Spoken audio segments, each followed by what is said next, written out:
ఆరోగ్యం బాగుందండి. నాకు బాగానే ఉంది. మీకు బాగానే ఉందా? ఏసునామంలో నేను చాలా బాగున్నాను.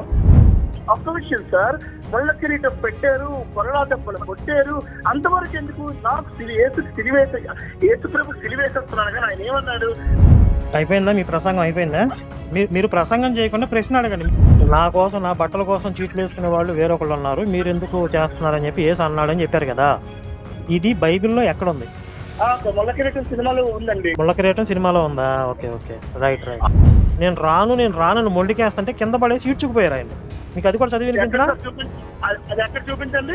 లోకాసు వార్త. పోలీస్ ఉద్యోగం ఎలా వచ్చింది? నాకు డౌట్ వస్తుంది ఇప్పుడు. అది నీకు చెప్పాల్సిన అవసరం నాకు లేదు. అంటే చెప్పకూడని విధంగా వచ్చింది, చెప్పలేని విధంగా వచ్చింది.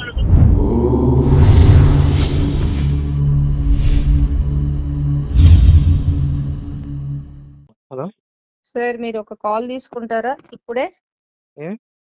ఒక ఎస్ఐ అంట, వైజాగ్ నుండి రాజేష్ అని చెప్పాడు అతని పేరు. అతను మీరు ఎందుకు క్రిస్టియానిటీ గురించి ఇన్నాళ్ళు లేని ఇప్పుడు ఎందుకు మీరు ఇలా మీడియా పెట్టి అందరిని ఇది చేస్తున్నారు అని బైబిల్ని యేసుని సపోర్ట్ చేసుకుంటా వస్తున్నాడు. హిందువే అని చెప్తున్నాడు ఆయన మాత్రం.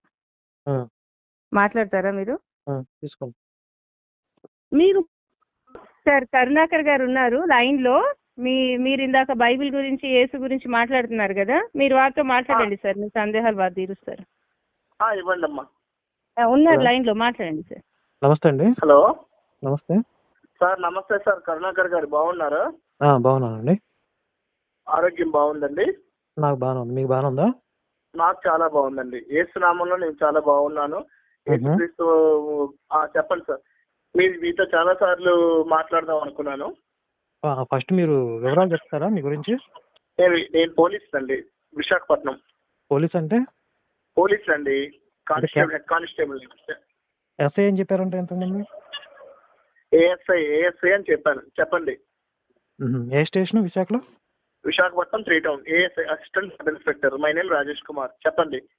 ఓకే, చెప్పండి. మీ అభ్యంతరం ఏంటి చెప్పండి. డీటెయిల్స్ అయినా పెట్టమని పెడతాను. చెప్పండి. పెడితే పెట్టండి, నో ప్రాబ్లం. మీ అభ్యంతరం చెప్పండి ఫస్ట్. యేసుక్రీస్తు మీరు బాగున్నారా నేను అడిగాను. మీరేమన్నారు? బాగున్నారని చెప్పారు. ఇప్పుడు యేసుక్రీస్తు గురించి మీరు ఫస్ట్ ఆఫ్ ఆల్ క్రిస్టియన్ అనేసి మీ యూట్యూబ్ లో విషయాలు చూశాను నేను. ఏంటి? యూట్యూబ్ లో చాలా వీడియోస్ మీరు చూశాను సార్. నేనే దేవుడిని, ఏమంటే షార్ట్ ఫిలిమ్స్ అవన్నీ చూశాను మీవి. ఓకే. మీ ఫోటో చూశాను. మీరు మాట్లాడుతున్న వాయిస్, అది మీరు మాట్లాడిన వీడియో అంతా యూట్యూబ్ లో చూశాను. అంటే సార్ ఒక్క మాట, నేను జీసస్ కి ఆపోజిట్ గా మీరు చెప్తున్నారు కదా, దానికి సార్ ప్రాబ్లం ఏంటి సార్ మీకు? మీరు ఫస్ట్ ఆఫ్ ఆల్ క్రిస్టియన్ అన్నారు కదా. జీసస్ కి ఆపోజిట్ గా చెప్తున్నావా? జీసస్ కి ఆపోజిట్ గా చెప్తున్నారు కదా. యేసు దేవుడు కాదు, రక్షకుడు కాదు. యేసు అల్లా పుస్తకంలో ఉంది. యేసు అంటే ఇప్పుడు అల్లాలోనే ఉంది. అల్లా ఖురాన్ లో ఉంది. దేవుడు యేసు అంటే యేసు కాదా? యేసురా నీ పొజిషన్ ఏదంటే నేనేం చేయలేనని చెప్తున్నారు. ఈ బైబిల్లోనే యేసుకి దిక్కు లేదు, బైబిల్లోనే యేసుకి దిక్కు లేదు అని చెప్తున్నారు కదా సార్. ప్రాబ్లం ఏంటి సార్ అని అడుగుతున్నాను. మీకు ఏదైనా క్రిస్టియన్స్ వల్ల ప్రాబ్లం ఏంటని అడుగుతున్నాను సార్. మీ ప్రశ్న క్లారిటీ లేదు. 2-3 రకాలు అడుగుతున్నారు మీరు. మీకు ఫస్ట్ క్లారిటీ, ఒక్క నిమిషం ఆగండి.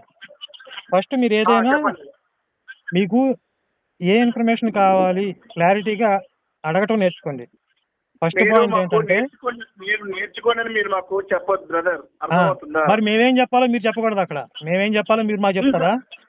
ఫస్ట్ మీరు క్వశ్చన్ అడిగేటప్పుడే ఒక క్లారిటీగా అడగండి. మీకు కావాల్సిన ఏంటి? ఓకే సరే. ఇప్పుడు యేసుప్రభుకి ఆపోజిట్ గా మీరు ఫస్ట్ హిందువా క్రిస్టియనా చెప్పండి. మీరు హిందువా క్రిస్టియనా? నేను హిందువే. మీరు హిందూ అయితే యేసు నామంలో బాగున్నానని చెప్పారేంటి? మీరు హిందువు ఎలా అవుతారు? మీకు రాముడు పనికి రాలేదా? మీరు హిందువు అయితే నేను రాముడి దయ వల్ల బాగున్నానని చెప్తారు. యేసు నామంలో బాగున్నానేంటి? మీరు హిందువు ఎలా అవుతారు? యేసు నామంలో ఒక విషయం చూడండి. నేను ఆర్సిఎం చర్చికి వెళ్తుంటా, బైబిల్ చదువుతుంటా, యేసు ప్రభు ప్రార్థనలు చేస్తుంటా, పాటలు పాడుతుంటా. అందుకని యేసునామంలో బాగున్నానని చెప్పాను. మీరు హిందువు కాదప్పుడు, హిందువు అని ఎందుకు చెప్తున్నారు? సరే, మీ లెక్కలోకి వస్తాను. జై శ్రీరామ్, భారత్ మాతాకి జై. మీ లెక్కలోనే వచ్చాను. సరే, రాముడి దయ వల్ల నేను బాగున్నాను. సరే, రాముడి దయ వల్ల, నేను శ్రీరామచంద్రుడి దయ వల్ల నేను క్షేమంగానే ఉన్నాను. సరే, ఇప్పుడు ప్రాబ్లం చెప్పండి. ఏం జరిగింది సార్ అసలు? అలాగే ఇప్పుడు చెప్తాను. మీరు ఆవేశపడకండి. నేను చక్కగా ఒక హాఫ్ అన్ అవర్ అయినా గంట అయినా మాట్లాడతాను. అలాగే మాట్లాడే ముందు కాల్ రికార్డ్ చేస్తాం ఖచ్చితంగా. ఇది అవసరం అయితే పబ్లిష్ చేస్తాం. మీకు ఏమైనా అభ్యంతరం ఉందా? అంత సీన్ మీరేం చేసినా ప్రాబ్లం లేదు. ఏం లేదు కదా. చెప్పండి. అది పబ్లిక్ ఏమైనా నేను న్యూస్ చేస్తానని మీరు కంప్లైంట్ చేస్తారా? నేను కంప్లైంట్ చేస్తాను అనలేదండి. నేను కాల్ పబ్లిష్ చేస్తాం. కాన్వర్సేషన్ కాల్ ఏం జరిగింది అనేది యూట్యూబ్ లో పెడతారా? యూట్యూబ్ లో పెడతాం. పెట్టండి. నేనేం తప్పుగా అనలేదు కదా, చెప్పండి. అదే దృష్టిలో పెట్టుకోండి. మళ్ళీ తర్వాత మాకు చెప్పకుండా నా కాల్ రికార్డ్ చేశారు, పబ్లిష్ చేశారు అనకూడదు కాబట్టి ముందే ఇన్ఫర్మేషన్ ఇస్తున్నాం మీకు. సరే నేను మాట్లాడింది మీరు యూట్యూబ్ లో పెట్టకండి. సరే చెప్తున్నాను, పెట్టకండి. అట్లా కుదరదండి. అలా పెట్టకపోతే నేను ఎంతసేపు మాట్లాడి నాకు అవసరం లేదు. సరే పెట్టండి సార్. అయితే సార్ చెప్పండి. నా పేరు రాజేష్ కుమార్ అండి. సరే చెప్పండి. సరే ఇప్పుడు అడగండి, క్లారిటీగా మీ ప్రశ్న ఏంటి అడగండి. అసలు ఏం జరిగింది అంటే యేసుప్రభు దేవుడు కాదని అంటున్నారు కదండి. సార్ యేసుప్రభు దేవుడు కాకపోతే మీరు తప్పు ఉంటే మీరు నన్ను గట్టిగా మీరు గసరండి, తిట్టండి. నేనేం తప్పు మాట్లాడితే తప్పు మాట్లాడి తిట్టనండి. ఇది తప్పు అని చెప్తాను అంతే, తిట్టాల్సిన అవసరం లేదు కదా. ఒక విషయం, నేనేదో తప్పుగా మాట్లాడితే మీరేం అనండి, పర్వాలేదు. ఎందుకంటే నేను మీ వీడియో చూసాను, మీతో ఒకసారి మాట్లాడాలి అని నాకు కోరిక కలిగింది. అందుకని నేను కాల్ చేశాను కరుణాకర్ గారు. అంతవరకు ఎందుకు. తప్పకుండా ఇప్పుడు మీకు ఏదైనా డౌట్స్ ఉంటే క్లారిఫై చేయడానికి నేను ఖచ్చితంగా రెడీగా ఉన్నాను. మీరు అడగండి, ప్రశ్న అడగండి. ఓకే సార్, మీరు మంచివాళ్ళు సార్. మీరు ఎక్కడున్నా బాగుండాలి. సరే సార్. దేవుడు యేసు ఓకే సార్, యేసు దేవుడు కాదని అంటున్నారు కదా. అంటే యేసు దేవుడు కాదని అంటే యేసు పరలోకానికి మార్గం అని ఆయన చెప్పారండి. యేసు నేనే మార్గమును సత్యమును జీవమును, నా ద్వారా తప్ప ఎవరు తండ్రి వద్దకు రాడు అని చెప్పారు. అదే మీ ప్రశ్న. అలా చెప్తున్నా. చెప్పండి సార్. ఇప్పుడు నేను హైదరాబాద్ కి నేనే రాజునని నేను చెప్పానండి. మొత్తం రాజునైపోతాను నేను. నా హైదరాబాద్ లో ఉన్న ఇదంతా కూడా నా కిందకు వచ్చేస్తుందా?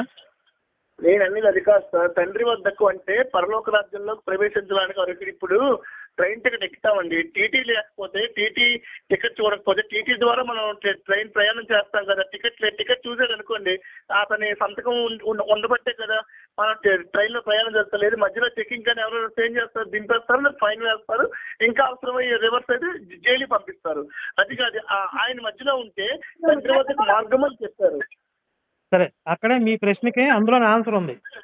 ఆయన ఏమన్నాడు? యేసు ఏమన్నాడు? తండ్రి వద్దకు అన్నాడు. తండ్రి అంటే ఎవరు? దేవుడు కదా. దేవుడు అంటే ఈయన దేవుడు కాదు, ఈయన దేవుడు వద్దకి దారి చూపించే ఒక వ్యక్తిని అని చెప్పుకున్నాడు అంతే. అర్థమైందా? కానీ ఒక్క విషయం సార్, ముళ్ళ కిరీటం పెట్టారు, కొరడా దెబ్బలు కొట్టారు, అంతవరకు ఎందుకు? నాకు యేసు ప్రభు సిలివేసేస్తున్నాను కానీ ఆయన ఏమన్నాడు? లాస్ట్ సప్పర్, ఆఖరి విందు, చివరి విందు భోజనం చేసేది లాస్ట్ టైంకి వచ్చేసరికి శిష్యులు అంటారు, యోధ ఇస్కరియోతు, పేతురు, యాకోబు, యోహాన్ అంటారు. యేసు పక్క నేను కూర్చుంటా అంటే సహోదరులు అందరూ ఎందుకు? మనం అందరికీ యేసు దగ్గర ఎవరు తండ్రి పక్కన ఎవరైనా కూర్చోవచ్చు, దానికి తప్పేమి లేదంటే అప్పుడు ఎవరు పేతురు సారీ సార్ అప్పుడు ఎవరు పేతురు అంటాడు, యోధ ఇస్కరియోతు అంటాడు, లేదు ఆంధ్రయ్య, నాకు చాలా ఇంపార్టెంట్ మ్యాటర్ ఉంది, నేను కూర్చుంటాను నేను అని అంటే అప్పుడు ఎవరు ఆంధ్రయ్య అంటాడు, సారీ యోధ ఇస్కరియోతు అంటాడు, నేను కూర్చుంటానంటే అప్పుడు పేతురు అంటాడు, తండ్రి దగ్గర కూర్చోడానికి అందరమే అసలుమే, ఇందులో తారతమ్యాలు లేవు. పోనీ అవన్నీ లేకపోతే పోనీ ఎవరు యేసు ప్రభు వద్ద కూర్చోవద్దు అని గొడవలాడుకునేదానికంటే, వాదులాడుకునేదానికంటే మనందరం చీట్లు వేసుకున్నాము. అప్పుడు ఎవరి పేరు వస్తే అప్పుడు యేసు ప్రభు పక్కన కూర్చొని భోజనం చేయడానికి ఆయన అర్హుడు అంటే అప్పుడు యేసుక్రీస్తు వచ్చి ఏమంటారు? శిష్యులారా, నా అంగీని చీట్లు వేసుకునే వారు వేరొకరి ఉండగా మీకెందుకు ఆ శ్రమ అంటారు. ఇంకొకటి ఏంటంటే ఆయన సిలివేస్తాడని ముందే తెలుసు. వేరే వ్యక్తి అయితే మీరైనా నేనైనా ఎవరైతే పారిపోతాం, తెలిస్తే పారిపోతాం. మనమైతే అమ్మో సిలివేసేస్తారేమో అమ్మో. కానీ ఆయన వ్యక్తమైన తోటలో ప్రార్థన చేసుకున్నప్పుడు యేసును నేనే, వారిని వదిలేయండి, నన్ను పట్టుకోనండి, యేసును నేనే అని చెప్పగానే మనకు చెవి పేతురు తెగ నరికేస్తాడు. వెంటనే చెవు అతుకుతుంది. సార్ దేవుడు కాకపోతే మహిళ ఎలా చేస్తారు సార్ చెప్పండి? అయిపోయిందా మీ ప్రసంగం? అయిపోయిందా? మీరు ప్రశ్న అడగండి. మీరు ప్రసంగం చేయకుండా ప్రశ్న అడగండి. మీరు నాకు స్పీచ్ ఇవ్వడానికి ఫోన్ చేయలేదు కదా, మీరు ప్రశ్నలు అడగడానికి చేశారు అంతే కదా. చెప్పండి. Thank you sir. ఎంతవరకు విన్నందుకు చాలా thank you sir. Thank you very much. చెప్పండి సార్. ఫస్ట్ మీరు ఇప్పుడు చెప్పిన ఇన్ఫర్మేషన్ బైబిల్లో చదివారా, సినిమా చూసారా? సినిమా చూసాను, బైబిల్లో కూడా చదివాను. వినండి, సినిమా అంటే ఎవరిది? ఇతని అల్లు అర్జున్ వాళ్ళ సారీ ఎవరు శాంతి సందేశం కృష్ణ మహేష్ బాబు వాళ్ళ నాన్నగారు సూపర్ స్టార్ కృష్ణ శాంతి సందేశం సినిమా చూశాను, ముళ్ళ కిరీటం సినిమా చూశాను, కరుణామయుడు కూడా చూశాను. విజయ్ చంద్ర గారితో కూడా మాట్లాడాను నేను, కరుణామయుడు యాక్టర్తోనే మాట్లాడుతూ ఆయన కూడా యేసుప్రభుని నమ్ముకున్నారంట. ఎవరు? కరుణామయుడు సినిమాలో యాక్షన్ చేసిన ఆయన యేసుప్రభుని నమ్ముకున్నారంట. ఓకే, ఇప్పుడు మీరు సినిమాలు చూసి యేసు నమ్ముకున్నారు అంతేనా? సినిమాలు చూసి అంటే చిన్నప్పటి నుంచి చర్చికి వెళ్తాను, హాస్టల్ చదివాను. విశాఖపట్నం సెంట్ ఆంథనీ హాస్టల్ చదివాను. విశాఖపట్నం సెంట్ ఆంథనీ మీకు తెలిసే ఉంటుంది, మహారాణిపేట జగదాంబ సినిమా హాల్ దగ్గర Maharanipeta Saint Anthony church hostel అక్కడ చదివాను నేను. సరే, అది మీరు సినిమా అందుకని నేను అడిగాను. నాకు అర్థమైంది మీ నాలెడ్జ్. అంటే అక్కడ మీరు చెప్పిన ఇన్ఫర్మేషన్ బైబిల్లో ఎక్కడ ఉందో చెప్తారా ఒకసారి? చెప్పండి సార్. బైబిల్ తీయమని చేస్తున్నా ఉందిలేండి. ఆ. ఆర్సిఎం బైబిల్ తీయమంటారా? ఏంటి? ఆర్సిఎం బైబిల్ తీయమంటారా? బాప్టిస్ట్ బైబిల్ తీయమంటారా? ఏదో ఒక బైబిల్. ఉంది సార్, ఉంది. చెప్పండి. కాదు, బైబిల్ నా మీరు దగ్గర ఉంది. లాస్ట్ సప్పర్ లో యేసు పక్కన కూర్చోవడానికి చీట్లు వేసుకుందాం అని చెప్పి శిష్యులు మాట్లాడుకుంటుంటే, అవును. నా కోసం, నా బట్టల కోసం చీట్లు వేసుకునే వాళ్ళు వేరొకళ్ళు ఉన్నారు, మీరు ఎందుకు చేస్తున్నారని చెప్పి యేసు అన్నాడని చెప్పారు కదా. అవును సార్. ఇది బైబిల్లో ఎక్కడుంది? బైబిల్లో ఎక్కడ ఉన్నది పెట్టి? బైబిల్లో ఎక్కడుందండి ఇన్ఫర్మేషన్ ఇది? సినిమాలో ఉంది సార్, సినిమాలో ఉంది అదే వాయిస్. సినిమాలో ఉందా? అదే నేను ఫస్ట్ ప్రశ్న అదే అడిగాను, మీరు సినిమా చూసారా అని. ముళ్ళకిరీటం సినిమాలో ఉందండి. ముళ్ళకిరీటం సినిమా, కూడా ఉంది. ముళ్ళకిరీటం సినిమాలో ఉందా? Okay okay, right. అందులో కూడా బైబిల్ వాక్యాలు ఉన్నాయి సార్. వారముతో అలసి పొలసిన సమస్త జనులారా నా ఎద్దకు రండి. సరే, అది ఒకటి అర్థమైపోయింది. మీరు అది ముళ్ళకిరీటం సినిమా చూసి చెప్పారు, అర్థమైంది. బైబిల్లో లేదులేండి అది. రెండో పాయింట్ ఏం చెప్పారు? ఆయన్ని సిలువేస్తున్నారు అని తెలిసి పారిపోలేదు అని చెప్పారు కదా. మనమైతే పారిపోతాం, నేనైతే కాదు, మనం పారిపోతాం విషయం పక్కన పెట్టండి, మనం అని కలపకండి. కొంతమంది పారిపోకుండా ఎదురు నిలబడి ప్రాణాలకి తెగించి పోరాడిన వాళ్ళు, స్వతంత్రం కోసం, భరతమాత స్వతంత్రం కోసం పోరాడిన వాళ్ళు ఎంతో మంది ఉన్నారు, ప్రాణాల మీద తీపి లేకుండా. కాబట్టి ప్రాణ భయం. ఒక్క నిమిషం అండి, మీరు చాలాసేపు మాట్లాడారు సార్, మీరు చాలాసేపు మాట్లాడారు. మీరు ప్రశ్న అడగమంటే ప్రసంగం చేశారు, నేను ఆన్సర్ చెప్పాలి కదా. నేను పాస్టర్ కాదు, చెప్పండి. ప్రసంగం చేశారంటున్నా, మీరు పాస్టర్ అనట్లేదు, ప్రసంగం చేశారు మీరు ప్రశ్న అడగకుండా. అయినా సరే నేను విన్నాను, ఇప్పుడు నా సమాధానం మీరు వినాలి. చెప్పండి కరుణాకర్ గారు. యేసుని సిలువేస్తుంటే పట్టుకోవడానికి వస్తుంటే పారిపోలేదు అన్నాడు కదా. యేసు ఆ గెత్సెమనే ఆ తోటలోకి పోయి శిష్యుల్ని మీరు మెలకుగా ఉండి ప్రార్థన చేయండి అని చెప్పి ఈయన దూరంగా పోయి సాగిలపడి, తండ్రి సాధ్యమైతే ఈ గడియ తప్పించు, నాకు ఈ ప్రమాదాన్ని తప్పించు అని చెప్పి ప్రార్థనలు చేశాడు. నీ చిత్తము కాదు, ఈ గిన్నె నా యొద్ద నుండి తప్పించము అంటే. నేను చెప్పేది వినండి సార్, నేను చెప్పేది వినండి. మీరు మధ్యలో ఇప్పుడు మళ్ళీ మీరు నాకు చెప్పవసరం లేదు, నేను జరిగింది నేను చెప్తున్నా, బైబిల్లో ఏముందో నేను చెప్తున్నా కదా. నేను చెప్పింది రాంగ్ అయితే అప్పుడు చెప్పండి. ఎక్కడ చూపించండి ఆ మాట చూపించండి. ఏది? తండ్రి సాధ్యమైతే ఈ గడియ తప్పించమని ప్రార్థన చేసిందా? మీరు బైబిల్ చదివారు ఎప్పుడన్నా? చూసారా? బైబిల్ ఉంది నా దగ్గర, చెప్పండి. ఎందులో ఉంది చెప్పండి. మార్కు సువార్త 14వ అధ్యాయం. మార్కు సువార్త 14వ అధ్యాయము 32వ వచనం. 32 వారు గెత్సెమనే అనబడిన చోటునకు వచ్చినప్పుడు ఆయన, నేను ప్రార్థన చేసి వచ్చే వరకు మీరు ఇక్కడ కూర్చుందని తన శిష్యులతో చెప్పి పేతురును, యాకోబును, యోహాను వెంట పెట్టుకుని కొనిపోయి మిగిలిన విభ్రాంతి నందుటకును చింతాక్రాంతుటకును ఆరంభించెను. అప్పుడు ఆయన, నా ప్రాణము మరణము నగునంతగా దుఃఖంలో మునిగి ఉన్నది, మీరు ఇక్కడ ఉండి మెలకువగా నుండునని వారితో చెప్పి కొంత దూరం సాగిపోయి నేల మీద పడి సాధ్యమైతే ఆ గడియ తన యొద్ద నుండి తొలగిపోవాలని ప్రార్థించుచు, నాయన తండ్రి, నీకు సమస్తము సాధ్యము, ఈ గిన్నె నా యొద్ద నుండి తొలగించుము, అయినను నా ఇష్ట ప్రకారము కాదు, నీ ఇష్ట ప్రకారమే కానిమ్ము అనెను. మరలా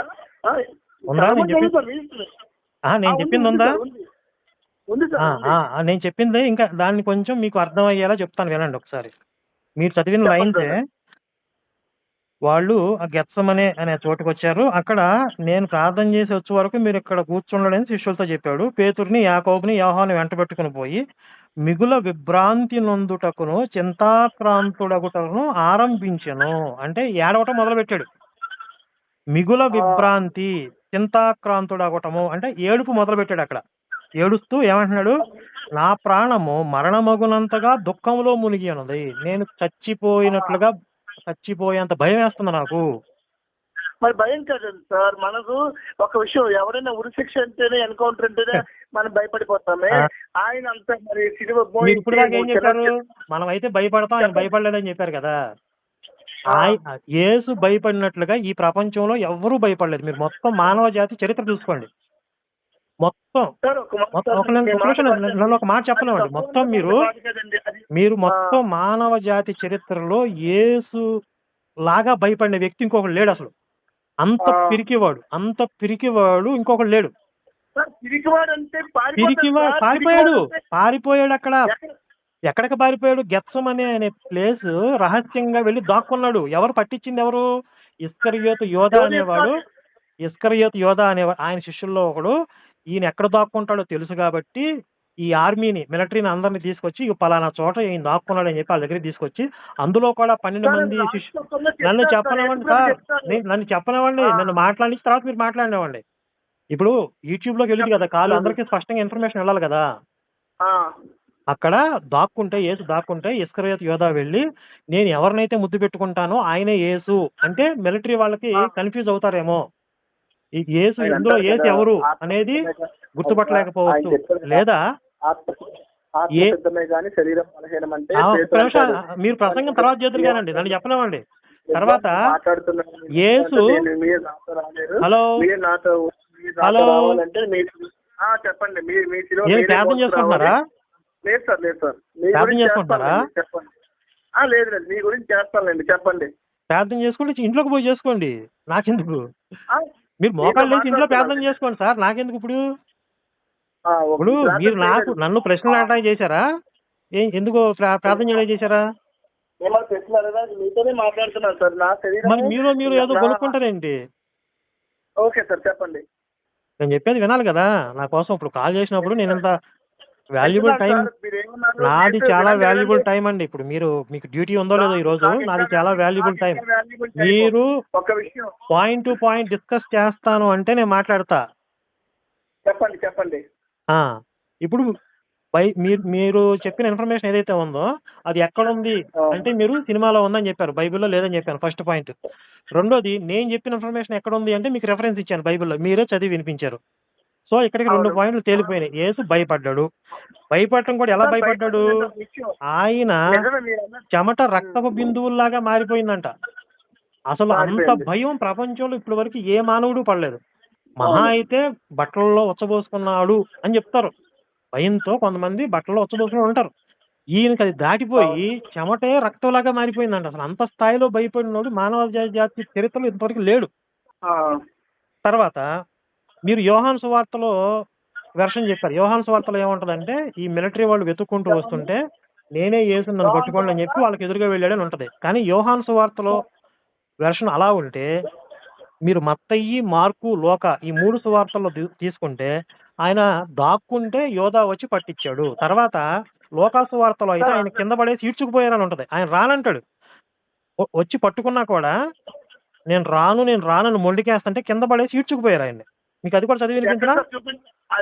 చూపించండి. అది కూడా చూపిస్తా ఉన్నాడు, ఒక్క నిమిషం. లోకాసు వార్త, బైబిల్ ఓపెన్ చేయండి. లోకాసు వార్తలో 23వ అధ్యాయం 22వ అధ్యాయం చూడండి. 22వ అధ్యాయం 54వ వచనం చూడండి. 54 చదవండి. అప్పుడు ఒక చిన్నది 54 వారు ఆయన్ని పట్టి ఈడ్చుకొని పోయి ప్రధాన యాజకుని ఇంటిలోకి తీసుకుపోయి. అది ఈడ్చుకుపోయారా? ఈడ్చుకుపోయారు కదా. ఆయన రానని చెప్పలేదండి. మరి కాదండి, ఎప్పుడు ఈడ్చుకుపోతారు? ఇప్పుడు మీరు పోలీసులు కదా. కాదండి, మీరు పోలీసు కదా. మీరు ఎవరినన్నా అరెస్ట్ చేశారనుకోండి, అతను తనంతట తాను నడుచుకుంటూ వస్తున్నాడు అనుకోండి, మీరు ఈడ్చుకుపోవాల్సిన అవసరం లేదు కదా. మీరు నడిపించుకు తీసుకెళ్తారు, బంధించి చేతులు. సార్, మీ వాయిస్ అసలు వినపడట్లేదు, మీ వాయిస్ అస్సలు వినపడట్లేదు. ఆడి సెల్ తాలూకా మొబైల్ గానీ వాడి బండి కానీ లాక్కుంటే ఆడే వస్తాడు, తీసుకెళ్లాల్సిన అవసరం లేదు. చెప్పండి. ఏంటంటే ఏం లాక్కుంటారు? వాడి దగ్గర ఉన్న మొబైల్ బైక్ కానీ డ్రంక్ అండ్ డ్రైవ్ అయినా ట్రిపుల్ రైడింగ్ అయినా డ్రంక్ అండ్ డ్రైవ్ పట్టుకొని పోతే వాళ్ళే వస్తారు. మొబైల్ లాక్కుంటారా మీరు ఎవరిదన్నా? ఇప్పుడు ట్రిపుల్ రైడింగ్ అంటే బండి లోపల సీజ్ చేసేస్తాం కదండి. Triple riding drunk and drive అయితే బండి తీసుకుంటారు, మొబైల్ ఎందుకు లాక్కుంటారు? మొబైల్ కాదు నేను అంటుంది మొబైల్. ఇప్పుడు వాడి చేతిలో ఉన్న మొబైల్ ఏదైనా తీసుకుంటే వాడే వస్తాడు కదా. అదే మీ మొబైల్ లాక్కునే రైట్స్ మీకు ఉన్నాయా? మొబైల్ లాక్కునే రైట్స్ మీకు ఉన్నాయా? మీకు ఎగ్జాంపుల్ చెప్పాను బ్రదర్. బైక్ అయితే లాక్కునే రైట్స్ ఉన్నాయి, బైక్ అయితే లాక్కునే రైట్స్ అయితే ఉన్నాయి. బైక్ ఎప్పుడు తీసుకుంటారు? అది కూడా తప్పు చేసినప్పుడు బైక్ తీసుకుంటారు, అది కోర్టుకు వచ్చి వాళ్ళు ఫైన్ కట్టి హ్యాండ్ ఓవర్ చేసుకుంటారు. కానీ మొబైల్ ఎందుకు లాక్కుంటారు మీరు? మీరు మొబైల్ లాక్కునే రైట్స్ మీరు పోలీసేనా? మీరు ఇలాగే డ్యూటీ చేస్తున్నారా? ఎవరి దగ్గర ఫోన్ లాక్కుంటున్నారా? నేను ఫోన్ లాక్కోరు, మీకు ఎగ్జాంపుల్ చెప్పాను, అర్థమవుతుందా? ఎగ్జాంపుల్ చెప్పడం ఏంటండి? మీరు ఫోన్ లాక్కుంటారా? ఎగ్జాంపుల్ చెప్పాను, లాక్కోలేదు. ఎగ్జాంపుల్ చెప్పా, లాక్కోలేదా? సరే, ఎప్పుడు లాక్కోకండి, ఉద్యోగం పోయిద్ది. అంత సీన్ ఇవ్వలేండి. కానీ ఇంకో మాట చెప్పండి, అంత సీన్ ఎవరికి ఎవరు? మీ పై ఆఫీసర్స్ కి ఎవరా?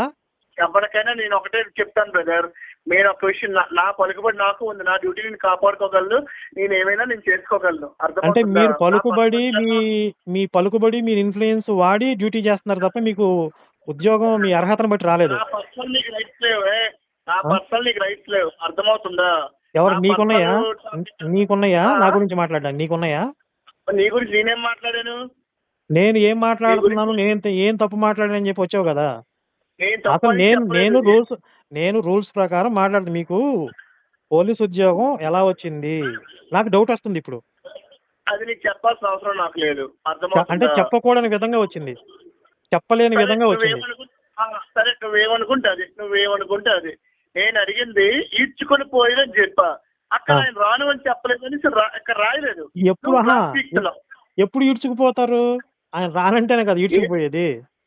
అక్కడ రానని ఆయన చెప్పలేదు కదా. ఇప్పుడు ఇంతకు ముందు నువ్వేం చెప్పావు? అసలు ఆయనే ఎదురుగా వెళ్ళాడు, ఆయనే వాళ్ళు వెతుకుతుంటే ఎదురుగా వెళ్ళాడు అని చెప్పావు కదా. కానీ లోకాసువార్తలు ఏముంది? ఆయన ఇంకనూ, మీరు చూడండి, మీ 47వ వచనం నుంచి చూస్తే ఆయన ఇంకనూ మాట్లాడుచుండగా, ఎవరితో? శిష్యులతో మాట్లాడుతా ఉన్నాడు. ఆయన ఎదురుగా వెళ్ళలేదు అక్కడికి.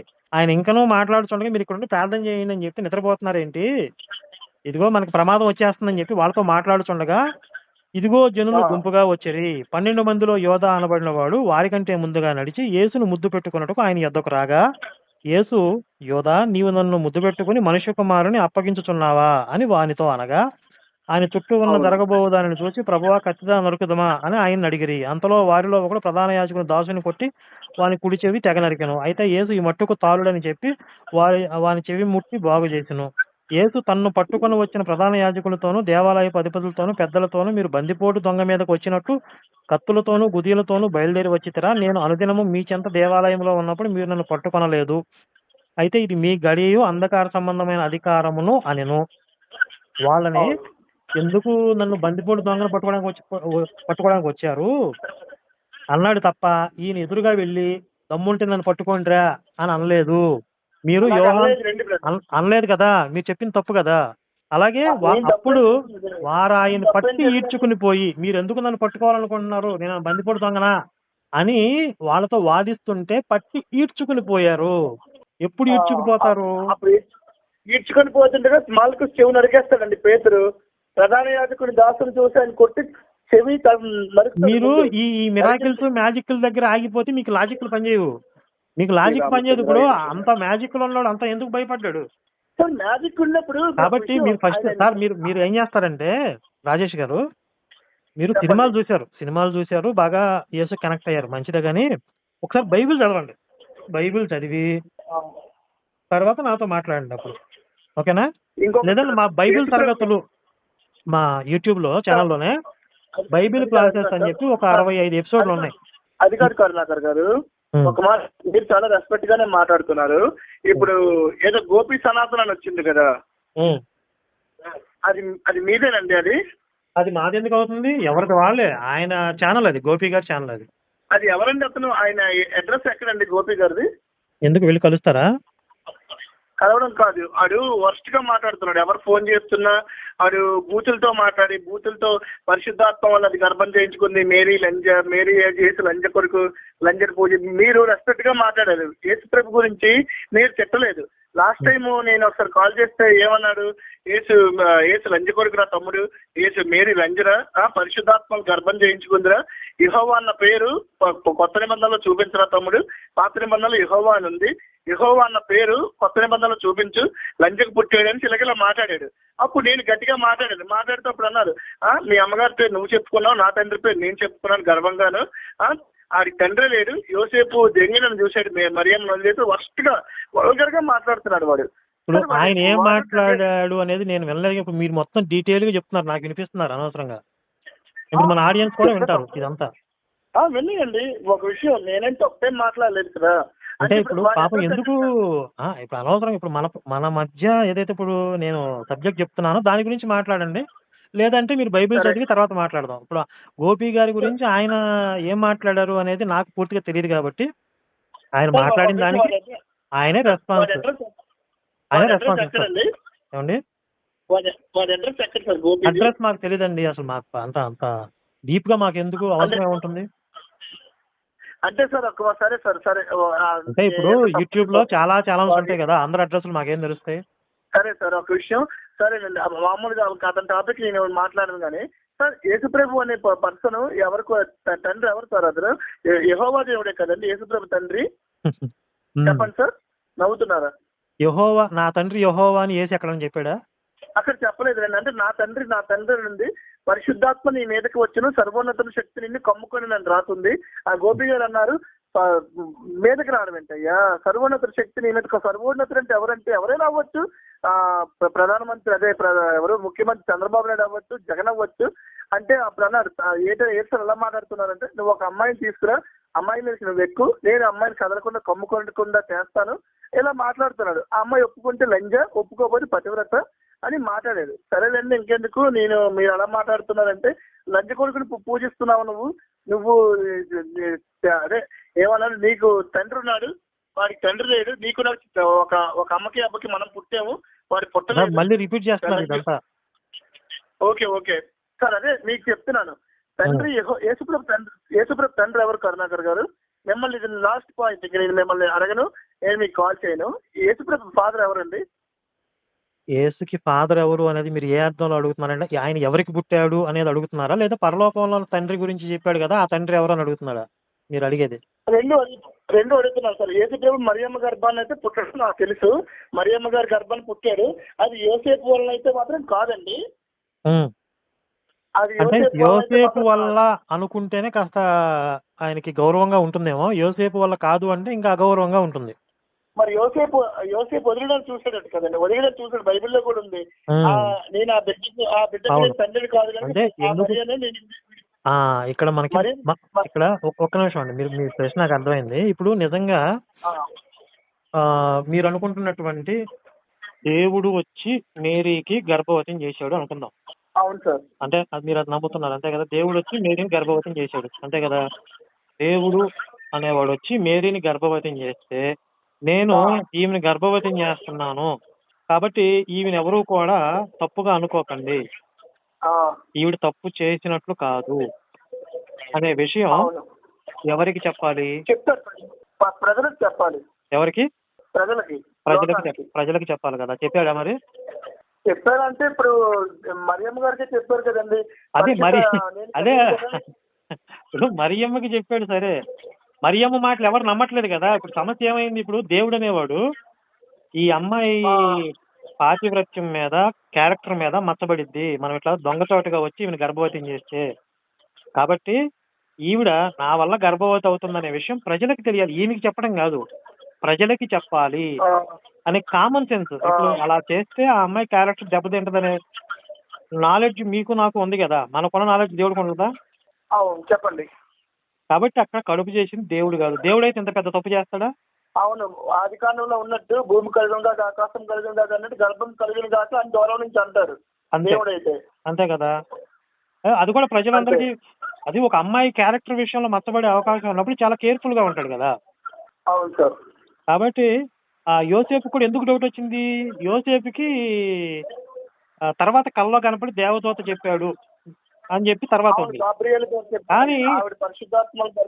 కానీ ఫస్ట్ అసలు మొట్టమొదట పర్మిషన్ తీసుకోవాల్సిందే యోసేపు దగ్గర. నీకు ప్రదానం చేయబడిన స్త్రీ కదా, ఈ స్త్రీని నేను గర్భవతిని చేస్తున్నాను అని చెప్పి యోసేపుకి ముందు చెప్పాలి.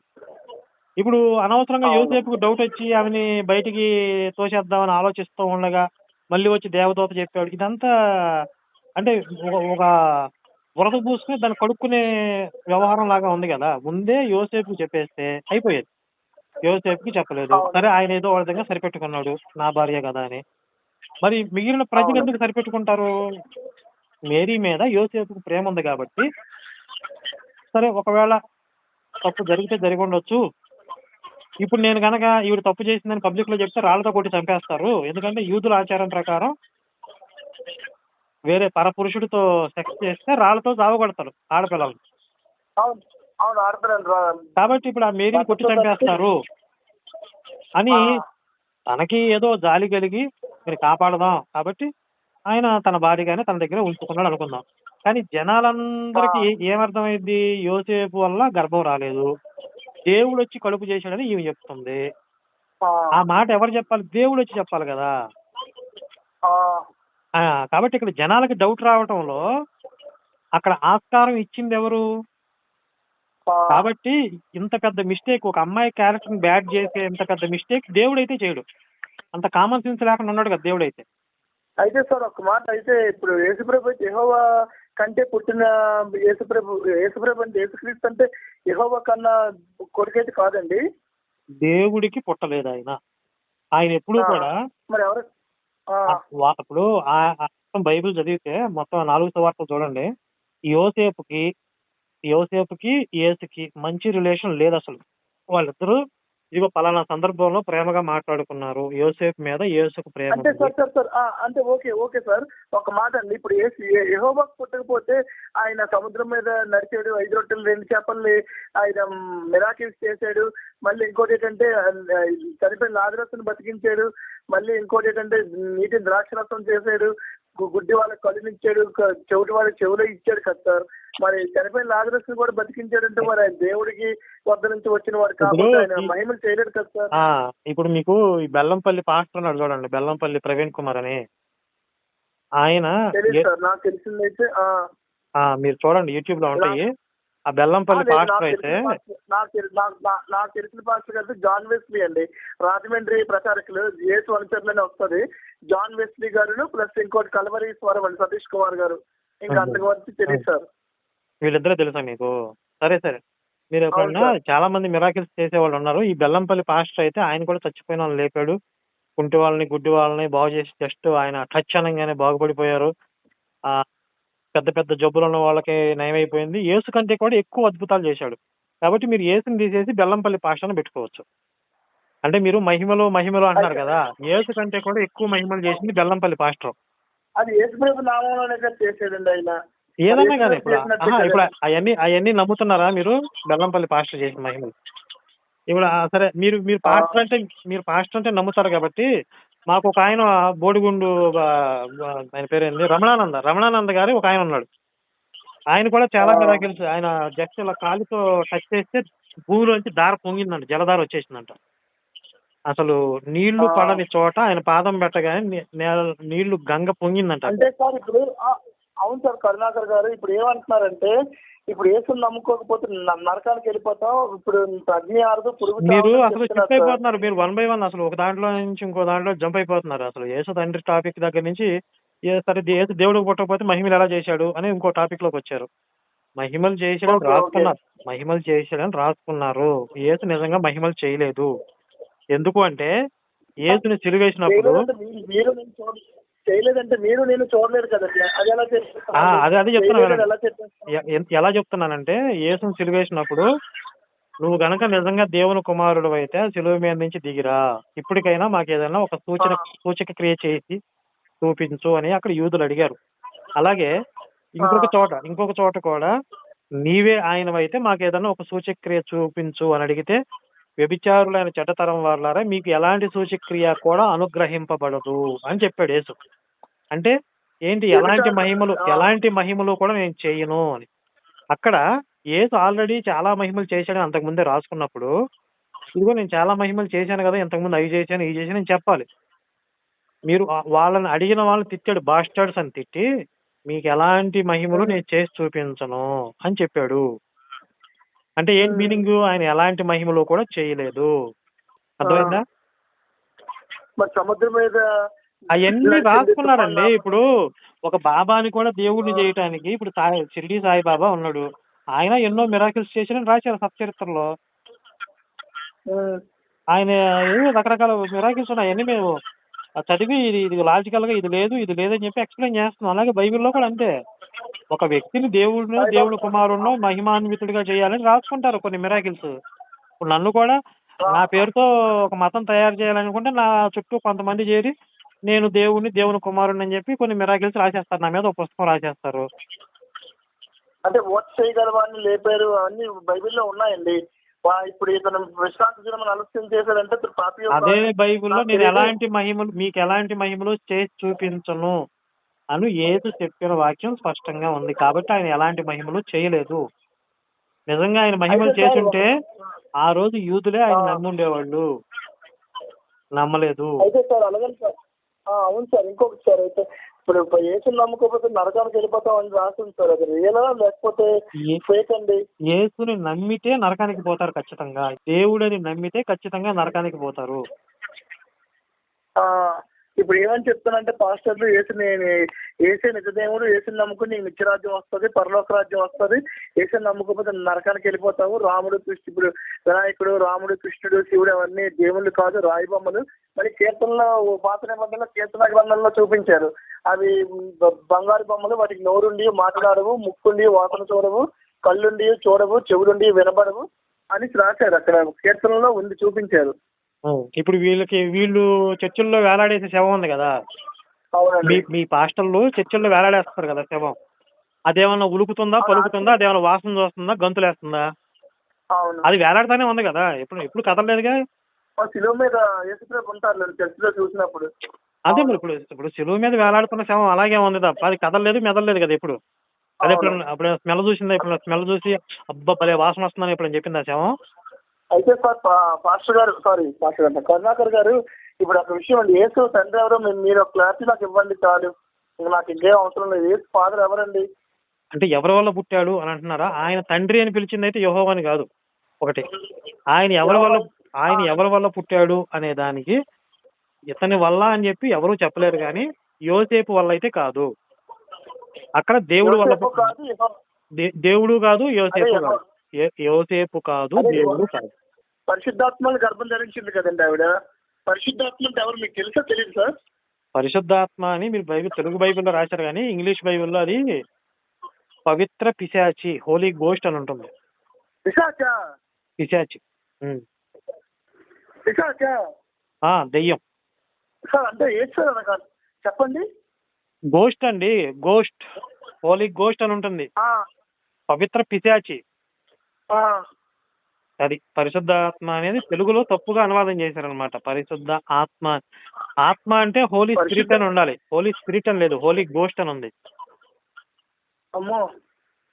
కాబట్టి అది పిశాచి. మరి వీళ్ళు క్రియేట్ చేస్తారేమో రెండు అయింది. మరి అలాగా గోస్ట్ ఇంగ్లీష్ లో క్రియేట్ చేశారేమో తెలియకుండా మరి మనం వాళ్ళు మాట్లాడకూడదు అంటే చాలా మంది. లేదు ఇప్పుడు అసలు మొత్తం ఇప్పుడున్న ప్రొటెస్టెంట్ బైబిల్ అన్నింటికీ మూలం కింగ్ జేమ్స్ వెర్షన్ బైబిల్. ఆ కింగ్ జేమ్స్ వెర్షన్ అంటారు. కింగ్ జేమ్స్ వెర్షన్ బైబిల్ నుంచే అన్ని భాషల్లోకి అనువాదం చేశారు, ప్రపంచంలో చాలా భాషల్లోకి. దాని నుంచి ఇంగ్లీష్ బైబిల్ నుంచి అనువాదం చేశారు. ఆ ఇంగ్లీష్ బైబిల్లో స్పష్టంగా ఉంది హోలీ గోస్ట్ అని. అంటే సార్ ఇప్పుడు గోపి అనేవాడు ఎలాంటి వాడు సార్? మీరు గోపి గురించి మీరు ఆయన ఫోన్ చేసి మాట్లాడుకోండి. ఇప్పుడు మీరు దాదాపుగా మీ ప్రశ్నకు సమాధానం చెప్పాను కాబట్టి నేను ఉంటున్నాను. బైబిల్ చదివి తర్వాత మాట్లాడదాం మనం. ఉంటానండి. జై శ్రీరామ్.